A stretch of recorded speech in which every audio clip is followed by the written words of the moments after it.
My name is Skye Wilson and I am with Vox ATL Media Cafe.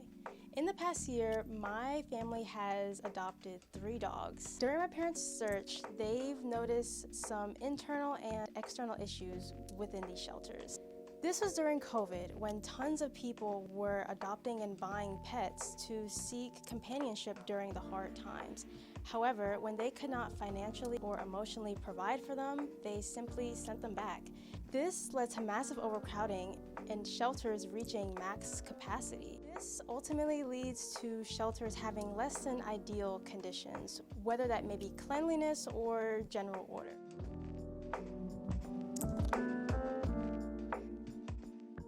Hello, I'm at Vox and I am here with Jabari. And we're here to talk about our personal experiences with animal shelters. How many pets do you have? I have 4 right now. 4 pets, wow.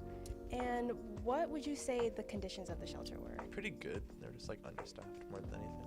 If I remember correctly, it was mostly volunteers, and so at least in that point of time, I think it was around COVID, and so they're really understaffed. It was a lot of volunteers. They couldn't really find staffing. The conditions of the shelter were good, but they mostly operate on volunteers, donations, things like that. So if people aren't really interested in working at that particular animal shelter, it's hard to get people to work there. And they don't always have money to pay people really well, so a lot of times it's on a volunteer. Yeah, that definitely makes sense, because my experience is pretty similar.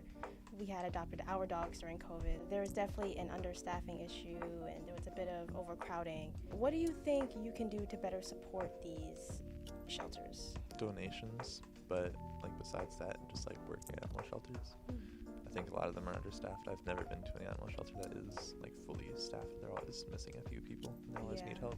Yeah. Do you think adopting benefits the community? I think so, yeah. Because it gets animals out of the streets and it gives them a safe space to live. To learn more about animal shelters, visit PETA.org.